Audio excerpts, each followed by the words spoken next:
Hey everybody, what's going on? It's Jason with the Boardgame Mechanics, and today we're going to play through a few rounds of Fractured Sky. If you want to check out our full review, you can click the link in the video description. Otherwise, stick around here and we will get playing. So, I'm going to be showing you a 3-player game, but I only have basically 1 player's worth of stuff showing, okay? The other stuff will be off to the side, some cubes and all the ships and all that of the other player. You don't need to see that. I just wanted you to see this because this is what a player will have in front of them. And I'm actually going to take this off as well so you can see what's going on behind here. But this is going to protect some of your tokens here, which will make sense in a minute after I knock down all my ships. But I just wanted to show you all that set up. But now we're going to get into the game. Okay, so to set up, you're going to put the board on the appropriate side. We're playing a 3-player game, so we're using this side here. There is another side that has 2 additional sections, and this will go to 5. You're going to give each player a player board with their appropriate screen, and you're going to set it up like I showed you, with the screen here covering up the power tokens behind here. Then you're going to give each player their ships of their color, some skimmers, some, what are these? Fortresses and markets. You're going to put them on the player board, and in the game that I'm playing, it recommends starting with 2 gold, 2 wood, and 0 stone. Okay, and you're going to use cubes to mark those, and a cube will go on each of the turn order for all the players randomly. Okay, then you're going to shuffle the decks of cards. Now I'm playing with these special deluxe holographic cards that move, but there are regular cards as well, but since they're in the box, I wanted to use them. So you're going to shuffle the red ones, and you're going to take out the 2 sections that are not in this board. It is the Wayward Wood and the Frosty Fjord. Those are not being used in this game. Then you're going to shuffle them, and this red deck here, you're going to flip one, and you're going to put a Starfall right there. In that section is the Peaceful Plains. Peaceful Plains has a Starfall. Then you're going to take this orange deck, which is the gold deck. We're also using the fancy ones here that have cool art. And you're going to shuffle, and you're going to flip 5. And they're going to go into spaces based on the icons up here in the corner. So you can, I don't know how well you can see it, but each of these sections has a dot in a certain area. So the first one can have any card that has a dot in the first one can go in that area. Any card that has a dot in the second can go in that area. Down here can go in this area, and down at the bottom can go in they can go in multiple areas, but it's just easier if it's just showing you that only certain cards can go in certain spaces, because there are some that, like this top left one, that card could not go in there because it doesn't have that icon. Okay, then you're going to shuffle a blue deck. All this is an additional location deck. Each of the 10 locations are here. You're going to shuffle it, and in the first round you're going to put 1 card face down here. That's going to be an extra Starfall that will be up for points. The point of this game is you are trying to collect the most Starfall. When you collect them, they're going to go on your board like this, and you're going to have Starfall. That's 1 point. Every Starfall is worth a point.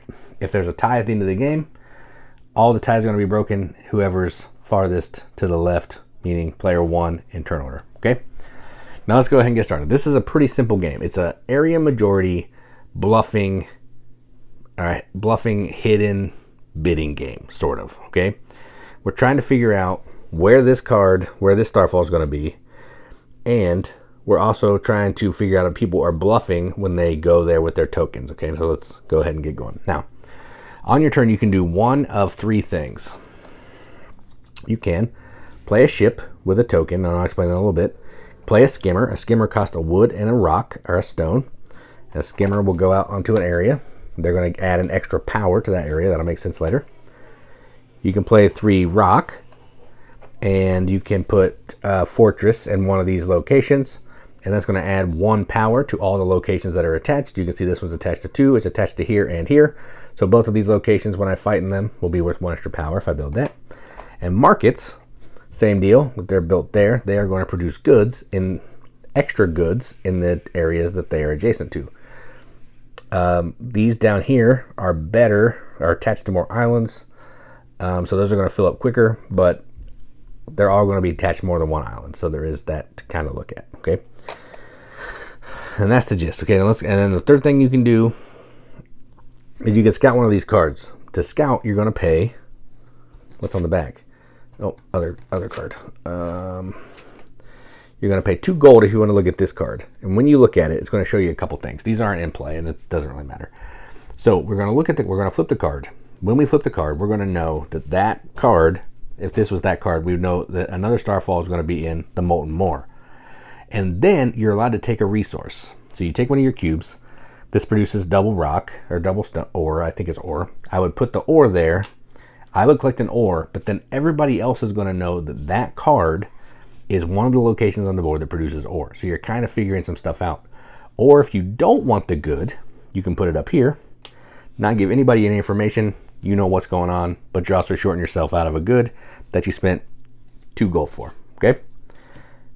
Then you can also look at these event cards, and you pay any 2 resources, you'll put a token there, and the event cards are going to be extra ways to score points. So this would be have the most troop power in the Sinister Spires, which is, where is that? Over there. So whoever's the strongest over there, they would get a Starfall. Okay, so that's kind of what you're looking for there. There's going to be one of those that scores every round, and these are going to escalate as it goes. First round there's 1, second round there's 2. By the end of round 5 there's 5. Game's 5 rounds. Okay, let's go ahead and go. Okay, so on my turn, I'm going to do one of these things. And I think what I want to do first is I'm going to build a market. And a market costs a gold and 2 wood. So I'll do a gold and 2 wood. And I'm going to build my market right here, because these spaces are pretty good. And that's my turn. That's it.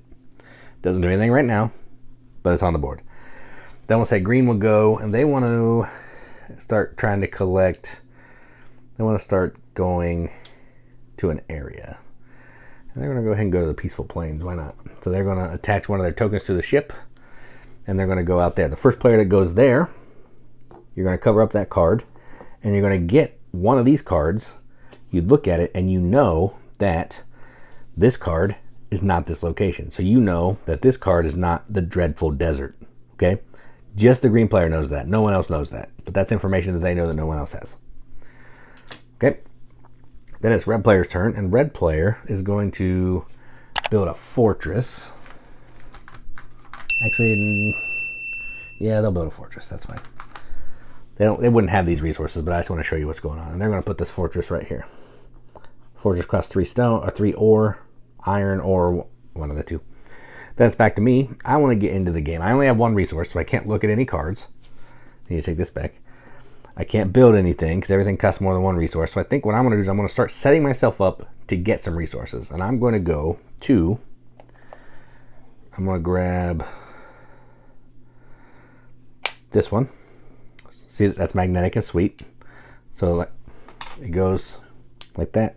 So no one knows. There is an outline of the 1 and the 10, which is the weakest and most powerful ship, which is what that player did. So no one really knows what you're playing. And there is a rule that your power out across all 3 of your ships cannot be more than 10. If it is, you get a penalty. And I think I'm going to go to this one because I want to get a card as well. And I will take this card, and I know it's not in the Careening Cliffs. Okay, and I'll keep that face up so everybody can look at it. All right, and then back to green. Green is going to build a market. So they will build a market. They're going to come up here. Okay, and then red's going to put a ship out. And I think they're going to do a bluff. So they will, and by a bluff I mean we have some 0 tokens.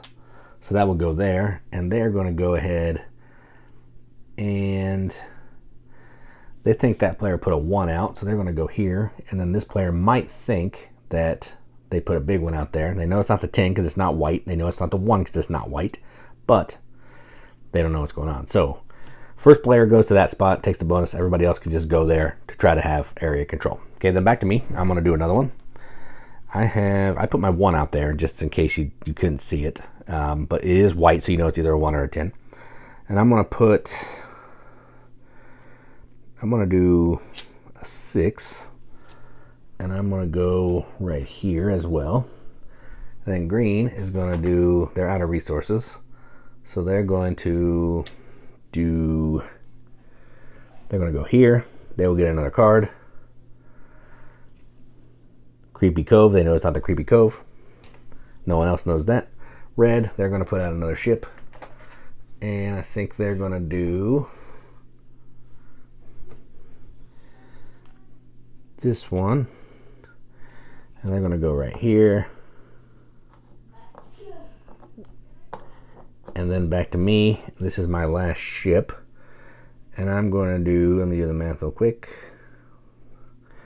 I'll do this, and I'm going to put this somewhere where I can get some extra resources, and we will put it here. All right. And then when you put out your third ship, you're going to slide down here, and you're going to take turn order. Remember, farthest to the left will break ties, but I don't care about that right now. So I'm going to go to 3, and I'm going to get a gold because I only had 1 gold. Then green will put out their last ship, and they will do, I don't know what power they have, so they'll do this one just to be safe. They'll go here, get another card. Again, they know it's not the torrential tropics. And then they will go here. They want to be first. And then red will put their last ship out. And they are going to go here to make them scared. And they'll go there. All right. So that's the end of the round. Now, first thing that happens is we're going to look at this event card. And we're going to score it. So this is have the most troop power in torrential tropics. So nobody knew that because nobody looked at it. So green and yellow just happened to get lucky. Okay. So then what we're going to do is we're going to also look at this card. There's going to be another Starfall in the Peaceful Plains. So the Peaceful Plains, lo and behold, we'll get both of them this turn, which is interesting. Okay. So that's where we are. So Peaceful Plains has 2, and then we're going to score this. So whoever has the most troop power. So let's take our ships off. Take our ships off. We'll leave the tokens with the numbers so we can see them. That's the whole point. Oh, I need my yellow ones back. They'll go here. If there were also any skimmers, these little ships here, they would add 1 to the area, but they also come back after everything's done. But right now we don't care about that because there aren't any of those. Okay, so we will do this and this. This takes a minute with 1 player. With 3 people doing it, it goes a lot faster. Where was that? It was here. And then red and red. All right. So then what we're going to do is we're going to see who has the most. So we'll look at this card. Have the most troop power in torrential tropics. In this case, it's 3.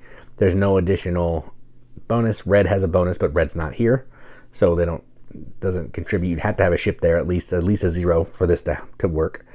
And if you only have 0 power, your markets will not work as well.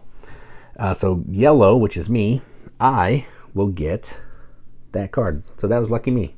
So I get my first Starfall, and it goes right there. So I'm on the board with a point.